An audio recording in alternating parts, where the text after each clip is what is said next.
क्या आपको पता है कि यमलोक में मरे हुए इंसान को दिया गया दंड का निर्धारण कैसे होता है? धर्मराज को इंसान द्वारा किए गए पाप पुण्य के बारे में कौन बताता है? किस प्रकार से पापी इंसान को दंडित किया जाता है? क्या यमराज के गुप्तचर हमें देख रहे हैं? तो चलिए आज गरुड़ पुराण के तीसरे अध्याय से इन सभी प्रश्नों का उत्तर जानते हैं। दोस्तों, अगर आप अभी तक इस चैनल को सब्सक्राइब नहीं किया है तो प्लीज चैनल को सब्सक्राइब कर लें। अगर कहानी पसंद आए तो एक लाइक जरूर करिएगा। पंछीराज गरुड़ भगवान विष्णु से कहा, हे केशव, यम मार्ग की यात्रा पूरी करके पापी यम के भवन में जाकर किस प्रकार की यातना को भोगता है? श्री भगवान बोले, हे पंछीराज, मैं नरक यातना को आदि से अंत तक कहूंगा। मेरे द्वारा नरक का वर्णन किए जाने पर उसे सुनने मात्र से ही तुम कांप उठोगे। बहुभीतिपुर के आगे 44 योजन में फैला हुआ धर्मराज का विशालपुर है। हाहाकार से परिपूर्ण उस पुर को देखकर पापी प्राणी क्रंदन करने लगता है।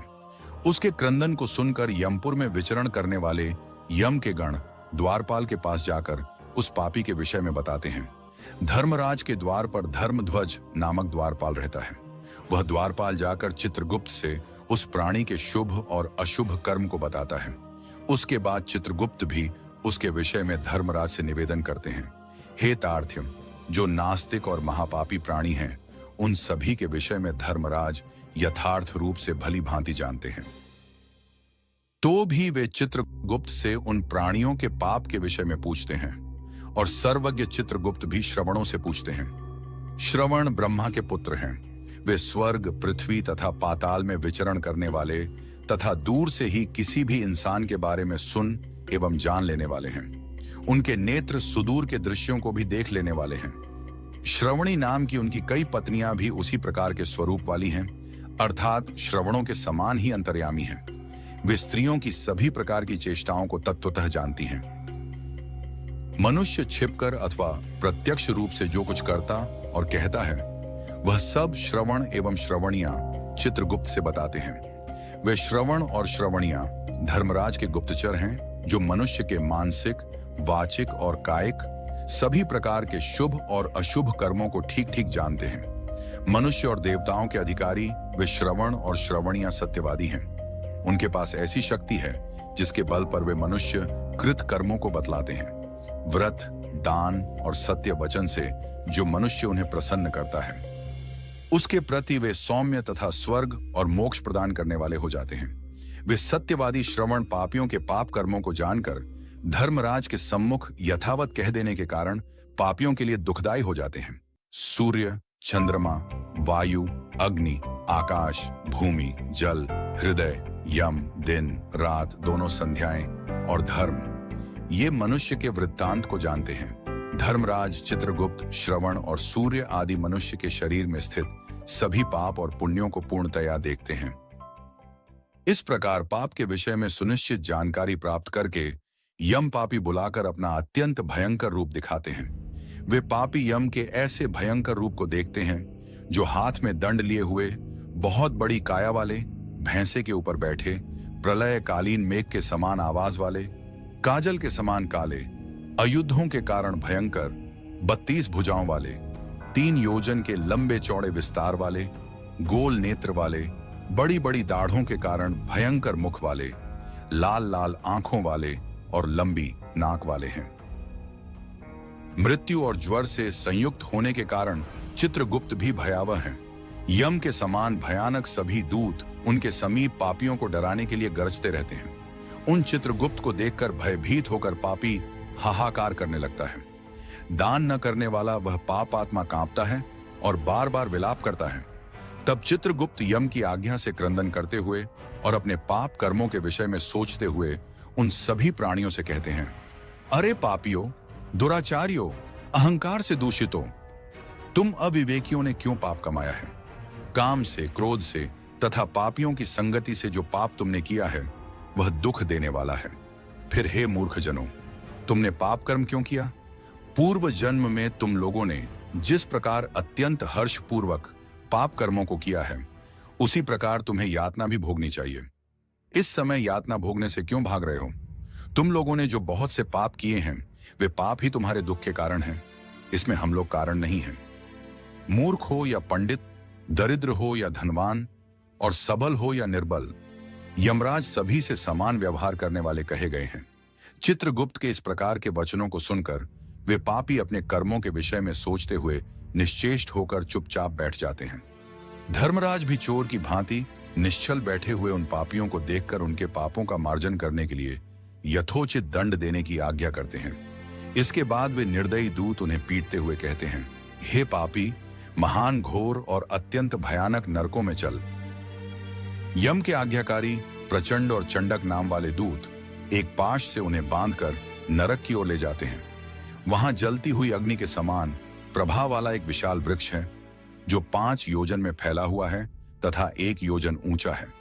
उस वृक्ष में नीचे मुख करके उसे सांकलों से बांधकर वे दूत पीटते हैं। वहां जलते हुए वे रोते हैं, पर वहां उनका कोई रक्षक नहीं होता। उसी शालमली वृक्ष में भूख और प्यास से पीड़ित तथा यमदूतों द्वारा पीटे जाते हुए अनेक पापी लटकते रहते हैं। वे आश्रय विहीन पापी हाथ जोड़कर यमदूतों से कहते हैं, हे यमदूतों, मेरे अपराध को क्षमा कर दो।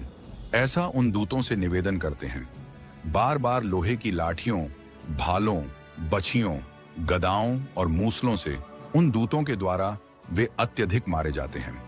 मारने से जब वे चेष्टा रहित और मूर्छित हो जाते हैं, तब उन निश्चेष्ट पापियों को देखकर यम के दूत कहते हैं, अरे दुराचारियों, पापियों, तुम लोगों ने दुराचरण क्यों किया?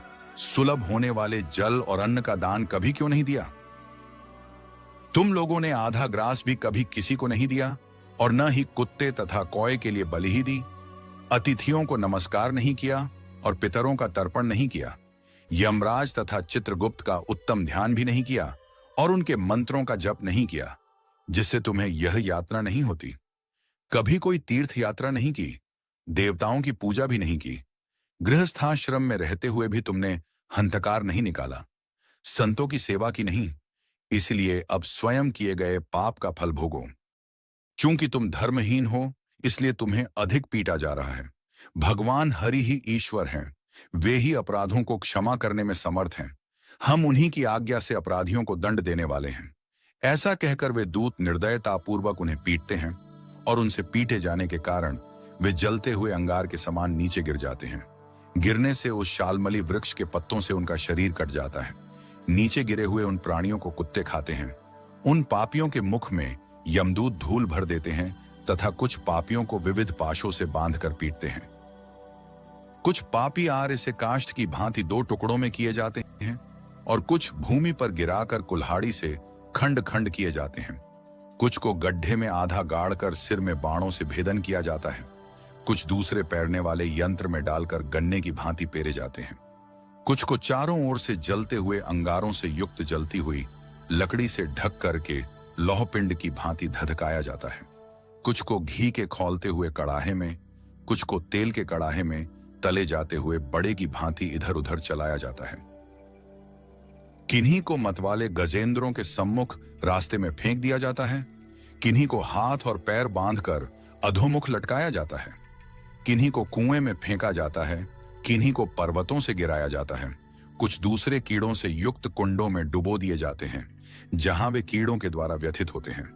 कुछ पापी वज्र के समान चोंच वाले बड़े बड़े कौओं, गीधों और मांस भोजी पक्षियों द्वारा शिरोदेश में, नेत्र में और मुख में छोंचों से आघात करके नोचे जाते हैं। कुछ दूसरे पापी, जिससे वह पूर्व जन्म में वस्तु या पैसे उधार लिया था, वे उससे अपना उधार वापस मांगते हुए कहते हैं, मेरा धन दो, मेरा धन दो।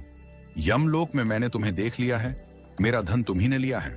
नरक में इस प्रकार विवाद करते हैं, तब पापियों के अंगों से मांस नोचकर यमदूत उन्हें देते हैं। इस प्रकार उन पापियों को प्रताड़ित करके यम की आज्ञा से यमदूत खींचकर घोर नरकों में फेंक देते हैं। उस वृक्ष के समीप में ही दुखों से भरा नरक है, जिनमें प्राप्त होने वाले दुखों का वर्णन वाणी से नहीं किया जा सकता। हे पंछीराज, नरकों की संख्या 84 लाख है। उनमें से अत्यंत भयंकर और प्रमुख नरकों की संख्या 21 है। तामिस्र, लोहशंकु, महारौरव, शालमली, रौरव, कुडमल, कालसूत्रक, पूतिमृतिक, संघात, लोहितोद, सविश, संप्रतापन, महानिरय, काकोल, संजीवन, महापट, अवीची, अंधतामिस्त्र, कुंभीपाक, संप्रतापन तथा तपन, ये 21 नरक हैं। ये सभी अनेक प्रकार की यातनाओं से परिपूर्ण होने के कारण अनेक भेदों से परिकल्पित हैं। अनेक प्रकार के पापों का फल इनमें प्राप्त होता है और ये यम के दूतों से अधिष्ठित हैं। इन नरकों में गिरे हुए मूर्ख, पापी, अधर्मी जीव कल्प पर्यंत उन नरक यातनाओं को भोगते हैं। तामिस्र और अंधतामिस्र तथा रौरव आदि नरकों की जो यातनाएं हैं, उन्हें स्त्री और पुरुष पारस्परिक संग से निर्मित कर भोगते हैं। इस प्रकार कुटुंब का भरण पोषण करने वाला अथवा केवल अपना पेट भरने वाला भी यहाँ कुटुंब और शरीर दोनों छोड़कर मृत्यु के अनंतर इस प्रकार का फल भोगता है। प्राणियों के साथ द्रोह करके भरण पोषण किए गए अपने स्थूल शरीर को यहीं छोड़कर पाप कर्म रूपी पाठ्य के साथ पापी अकेला ही अंधकारपूर्ण नरक में जाता है। जिसका द्रव्य चोरी चला गया है, ऐसे व्यक्ति की भांति पापी पुरुष दैव से प्राप्त अधर्म पूर्वक कुटुंब पोषण के फल को नरक में आतुर होकर भोगता है। केवल अधर्म से कुटुंब के भरण पोषण के लिए प्रयत्नशील व्यक्ति अंधकार की पराकाष्ठा अंधतामिस्र नामक नरक में जाता है। मनुष्य लोक के नीचे नरकों की जितनी यातनाएं हैं, क्रमशः उनका भोग भोगते हुए वह पापी शुद्ध होकर पुनः इस मृत्यु लोक में पाता है। इस प्रकार गरुड़ पुराण का 3रा अध्याय पूरा हुआ। आज की कहानी में बस इतना ही। चैनल को सब्सक्राइब नहीं किया है तो प्लीज चैनल को सब्सक्राइब कर लें। अगर कहानी पसंद आई हो तो एक लाइक जरूर करिएगा।